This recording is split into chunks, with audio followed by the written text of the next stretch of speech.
Welcome to the bold analysis. Sifuna Nzoia rally, days after the ODM party presser, has sparked reactions on what looks like a U-turn on the ODM party deal. And in this podcast, we are going to look at why Raila Odinga will not be able to make MPs inherit his party loyalty. The party leader is having a relationship with the president, and that patronage is not going to be inherited by the members of parliament. In this research podcast, we're also going to show you why the president has declined the call by Raila Odinga for conclave and also compensation of protest victims. Kindly subscribe. But before that, we am still reminding you about our baby Willis appeal here. This baby suffered, Willis, the 8-year-old boy, suffered a rare condition that started as hernia. It developed and affected even one of the testes. But of course, after several tests, what later it emerged, it came to what I've been told by, now I've gotten the right name for it. All along I was calling it stomach mass. It is called abdominal mass in the abdomen, and that is why you can see the abdomen is swollen. So what we were to help is through a surgery that is urgently needed to be done. And that is why I'm reaching on behalf of you. I think on behalf of this boy, I think the deficit we now have is around 42,000. We are closing this by the end of business. Of course, we are closing this tomorrow morning so that as we close to August, tumewasaidia. Thank you very much for those who are responding. Tunasemanga kidogo kidogo hujaza kibaba, for the 10 bob, for the 50, for the 1,000, for that, even for the 1 bob. We believe it will go a long way in rescuing this boy's life. I have spoken with the doctor in charge who is taking care, of course with my team who are there, and they're optimistic that we can rescue Willis. Of course, the surgery can be able to help his situation. The other tests that have been done today, and so by the end of the day today, they will get the official communication when the team comes back tomorrow. Now,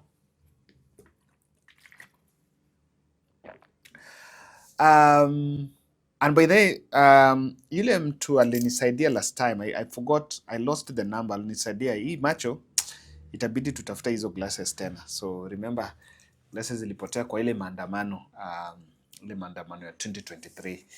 And I'm telling you, nimeziguza sana. So kindly, I think it was Don, please. I lost the number. Can you get hold of me? Just give me a call so that we can book some time nikuje. Now, this poster has emerged. This poster has created murmurs around the ODM party.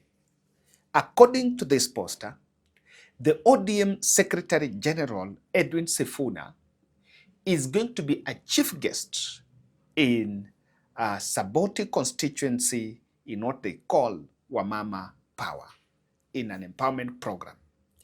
This program is what is seen as rivaling what the Kithure Kindiki and the team are doing.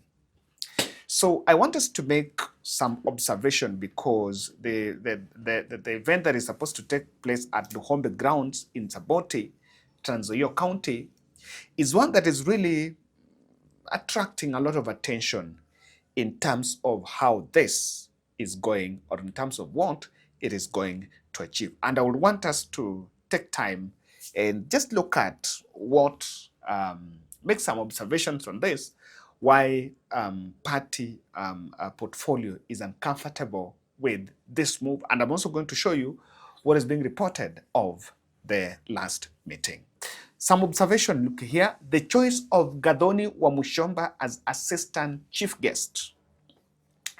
Sifuna-Wamuchomba, you will understand that this list is actually dominated by ODM rebels, by ODM UDR, by broad-based government rebels. And the Sifuna-Wamuchomba is allied, of course, to the latest information, is allied to DCP, the party that belongs to Rigathi Gachagua. It raises more questions, and I think if you check that, she's the only lady in that poster. She's the only woman leader in that poster. So being taken, I hope there are so many others that could still be there, but she's the only woman leader who is in for that podcast, for that event. Number two is the presence of Babu Owino. Of course, there was such a similar meeting in Bungoma, but Babu did not attend, but Babu was in the poster and he sent his contribution.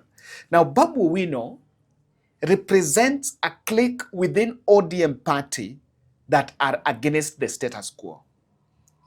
So this is the young turks within the ODM party, and someone will look at Babu, Sifuna, Caleb Amisi as the dream team for the ODM. And you can also see the presence of Tim Wanyonyi, who is going for Bungoma governor's seat. And he's trying to distance himself from the ODM party. He's saying he's a member of ODM, but in Bungoma, he's not going there with the ODM party. I was curious about Mohamed Jichopevu from the coast, another young leader who is also against the BBG, especially in the coastal region, and you can see the NIS agent in the middle there. There are two people that really are NIS agents here. One of them is that Salasia, and they can also see Mark Nyamita. Mark Nyamita is a broad-based, is a broad-based praise and worship team, and probably he's here to checkmate. So he's here to respond to Sifuna. Whatever Sifuna says is what he will want to get an opportunity to respond to. But because Sifuna is a chief guest, maybe kama yeye atasema mambo broad-based. And it will be interesting if he goes there and he takes the opportunity to take that. Now, this is telling you that this poster, or rather this event, sent a political message. Number one, coming from Sifuna, remember after the press briefing it was said that no, he's been crushed. He probably still oscillating around, he's still leading. There are some people that can coalesce around him. There are some MPs that can coalesce around him. The second message is about the message, how he's going to amplify what was discussed in the party. And I just wanted to hold on there because I've read the Nation story and I told you of the split mood. Remember the split mood video that I did here? The Nation has carried that story and we are going to look at it keenly. So make sure you watch, but before we go there, the President William Ruto is tone deaf. And I can tell you that is why Raila Odinga will not be able to force Ruto loyalty. It is not politically viable for Odinga to hand over ODM loyalty to William Ruto. And I'll tell you this. Someone was telling me after this event in Homa Bay, remember, during the meeting, ODM had some two proposals, a technical committee to review the MOU or an implementation of an MOU and the national conclave. And the president is reported to have rejected the two. The president is not going for conclave. In fact, did you hear Kindiki speaking at in Meru saying he's planning to meet Gen Zs? So that is the alternative. The conclave, Kindiki has been moving around. They're not talking about that conclave.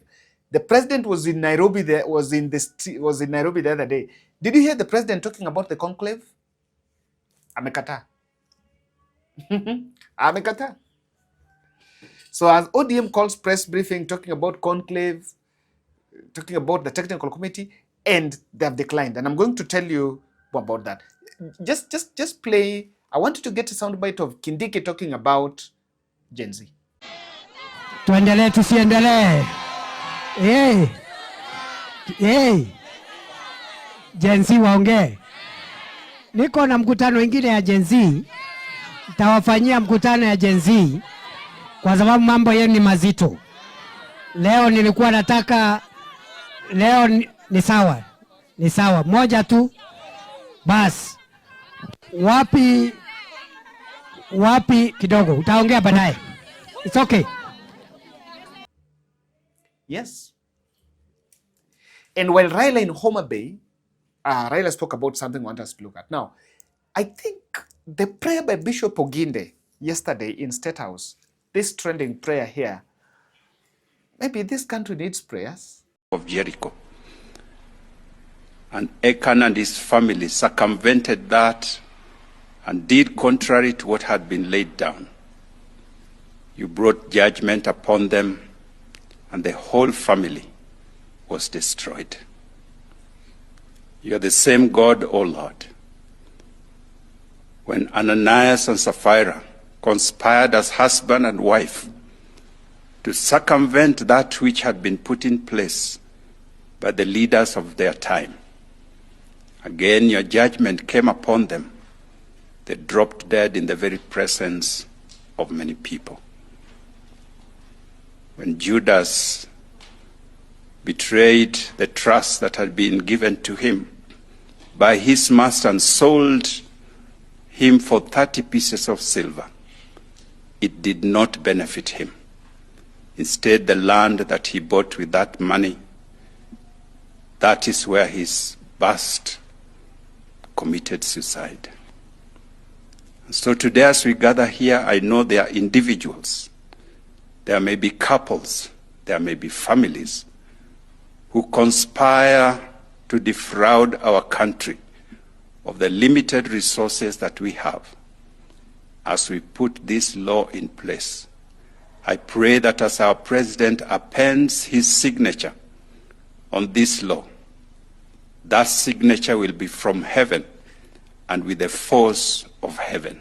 Maybe.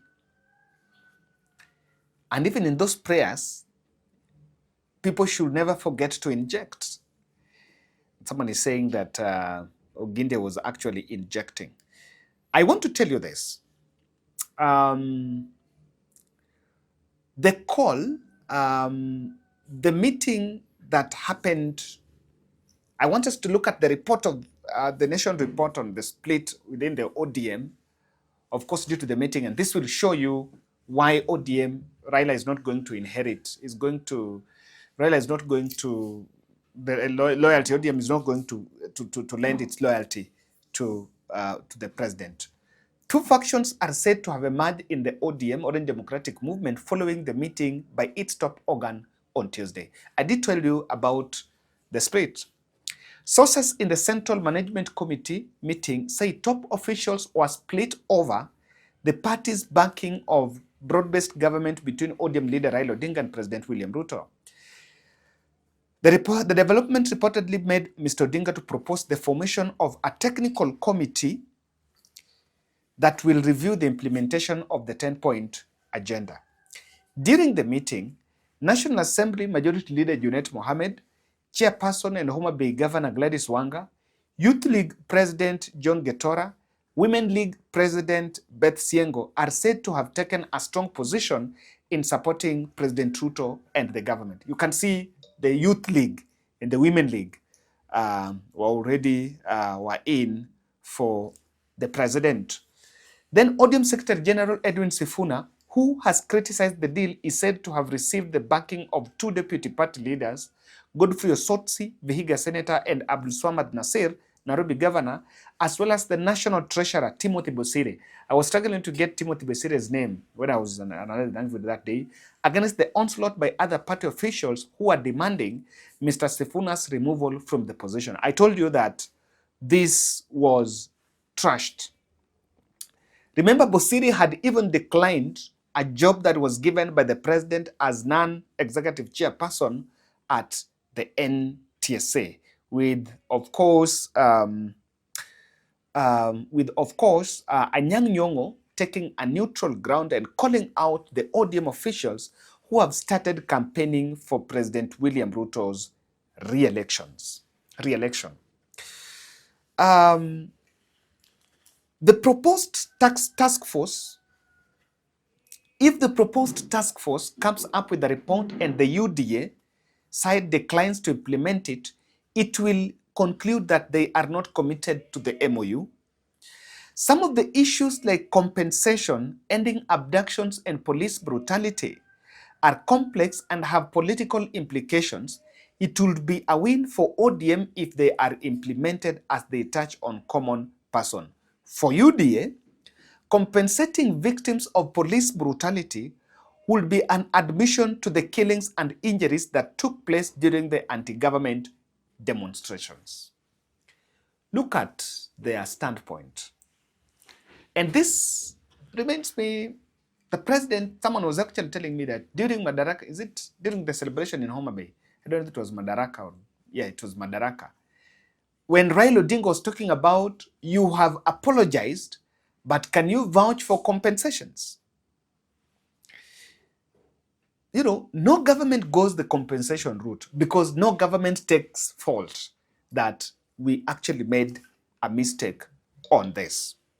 Now, there was a concern about Raila's standpoint that ODM party is Democratic Party and everyone is free to say his peace of mind. And Odinga tried to push for the party lead officials and MPs to, of course, push the party position on different political discussions going on in the country. But of course, this he could not get his way, as members demanded that they will only take that if the MOU with President Ruto is reviewed and they agree that, of course, it is a position that is worth the cost, because some of them would actually find it difficult would actually find it difficult if they get a situation like this. Now, why Raila will not manage to force Ruto loyalty? It will not. Look, 2 days, Sifuna-Wamuchomba ameenda huko, and others are still talking. It is not politically easy for Raila team to inherit that. ODM party crash is part of William Ruto's re-election plan. I want to tell you, if someone thinks that William Ruto wants a Ruto endorsement, he knows that is far-fetched, and he knows that is more dangerous. He would rather not have Raila endorsing him, but the party crashing down. Because if the party crashes, then it will crumble Raila Odinga's bid. And then if party divides, if the party is divided and the Luo nation remains not consolidated, then he will use the cabinet slots and money and different tools, state machinery, to get probably 30% from Nyanza. If he gets 30% from Nyanza, I can tell you, it is going to be a big input into his bid. So that is it. And it is in the interest of the president for that party to crash. Number two, the leaders are scrambling for Gen Z alignment. And this group, the president is dismissing them. So the leaders want to speak Gen Z language. But everyone in this country wants to inject, except those who are in government. And even those who are in government are injecting. They're the ones that make night calls to journalists and newsrooms telling people about things happening in government. They cannot they don't have, they cannot take the microphone and confront the president. But they're the ones that sneak to these newsrooms with night WhatsApp calls and chats telling people what's happening. And they do it. Now, there is a wide gap between ODM in government and ODM out of government. I don't know. This is it. It is the few gauchos and, the trickle-down effect of people in cabinet is not there. And in fact, to be fair enough, it doesn't exist. It's not like we were expecting Mbadis to do it because others do it. No. Even in Mount Kenya, even in Western Ware, even Mudavadi is a cabinet secretary for foreign affairs. There is no trickle-down effect for cabinet positions. Cabinet positions are executive, really lofty positions at the top with less trickle-down, because policy statements and policy implementation programs are actually done through the president's order. And it's a very lean process, I can tell you. So how ODM party, like a member of ODM, benefits from Wandai being a cabinet secretary for energy is not directly if probably there is a project of electrification going on, like nimeambiwa ameshaweka stima in Ugunja. I've been told he's really done some good work there. Unless you come to that place and that project is going there, then you benefit. But the fact that there is a trickle down, all the ODM MPs will now feel in government and happy and comfortable because Nani because Mbadi is a cabinet secretary, that doesn't exist. Remember when Mbadi is talking about free secondary education, when he's talking about challenges of the free primary and secondary education, people are asking, is that ODM position? There is a wide gap. And wale ambao wanakula ndio wanaongea. And lastly, the president's tokenism is dividing parliament. And he's already bought MPs. So whatever Raila say, William Ruto already infiltrate. With that broad-based deal, he infiltrated that ODM party, and the only thing Raila have is now make his mind on what next. Thank you.